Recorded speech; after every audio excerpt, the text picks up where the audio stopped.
Students, welcome to instant study with Neha. आज हम class 9 science के चैप्टर 4 स्ट्रक्चर ऑफ एटम में रदरफोर्ड्स मॉडल को डिस्कस करेंगे। अर्नेस्ट रदरफोर्ड ने जी.जे. थॉमसन के मॉडल को डिस्कार्ड कर दिया था क्योंकि G J. Thomson electron and proton का arrangement inside the atom justify नहीं कर पाए थे। उन्होंने ये एटम को वाटरमेलन और क्रिसमस पुडिंग से कंपेयर किया था, बट उनका मॉडल फेल हो गया था। तो रदरफोर्ड ने फिर अपने एक्सपेरिमेंट को प्रेजेंट किया था। Start with Rutherford's atomic model. इन्होंने अपने मॉडल के अंदर in his famous alpha rays scattering experiment Rutherford bombarded alpha rays of helium upon gold foil, यानी कि अपने एक्सपेरिमेंट के अंदर रदरफोर्ड ने गोल्ड फॉइल के ऊपर अल्फा रेज ऑफ हीलियम को बॉम्बार्ड करवाया था, यानी कि उसके ऊपर उनकी बमबारी कराई थी, जैसे आप स्क्रीन पर देख सकते हैं। ये एक्सपेरिमेंट से वो इलेक्ट्रॉन एंड प्रोटॉन का अरेंजमेंट देखना चाहते थे। Why did he select a gold foil in his experiment, यानी कि उन्होंने अपने एक्सपेरिमेंट में गोल्ड फॉइल को ही क्यों चूज करा? क्यों रदरफोर्ड थे वो पतले से पतली फॉइल लेना चाहते थे। He wanted a thin metal sheet to be used in his scattering experiment. वो अपने एक्सपेरिमेंट के लिए एक पतली शीट को चाहते थे।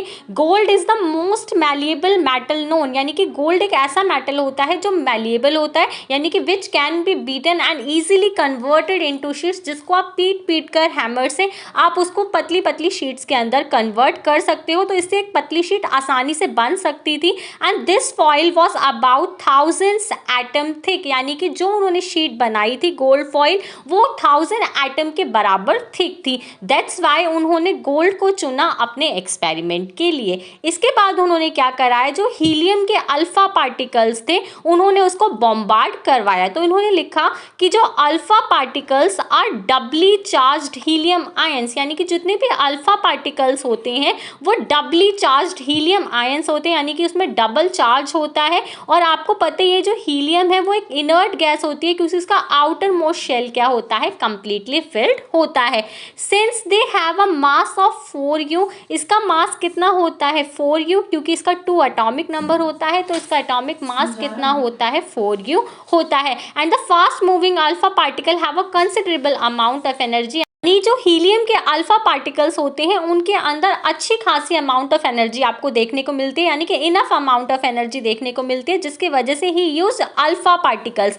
जब उन्होंने अपने एक्सपेरिमेंट को परफॉर्म करा तो it was expected that alpha particle would be deflected by the sub atomic particles, यानी कि उनको पता था कि एटम के अंदर कुछ सब एटॉमिक पार्टिकल यानी कि इलेक्ट्रॉन एंड प्रोटॉन पाए जाते हैं, तो जो अल्फा पार्टिकल्स हैं वो डिफ्लेक्ट होंगे यानी कि बेंड होंगे। इसके बाद उन्होंने कुछ ऑब्जर्वेशन लिखी। तो let's just start with observation. Most of the alpha particle pass through the gold foil undeflected, यानी कि बहुत सारे जो अल्फा पार्टिकल्स थे वो गोल्ड फॉइल से स्ट्रेट चले गए, यानी कि विदाउट गेटिंग डिफ्लेक्टेड, यानी कि वो अनडिफ्लेक्ट हुए। जैसे ये गोल्ड फॉइल आप उसमें से अल्फा रेस को पास कराओगे तो उसमें से एटम में से यानी कि जो गोल्ड फॉइल थी उसमें से बिल्कुल स्ट्रेट क्या है चले जाएंगे, यानी कि 180 डिग्री का एंगल क्या है फॉर्म करेंगे। इसके बाद उन्होंने बताया कि some of the particles were deflected by small angles, यानी कि कुछ जो अल्फा पार्टिकल्स थे वो स्मॉल एंगल्स यानी कि छोटे छोटे एंगल्स बना के क्या हो रहे थे, डिफ्लेक्ट हो रहे थे। ऑब्जर्वेशन उन्होंने नोटिस करी 1 out of every 12,000 particles appears to rebound, यानी कि 12,000 में से जो एक पार्टिकल्स था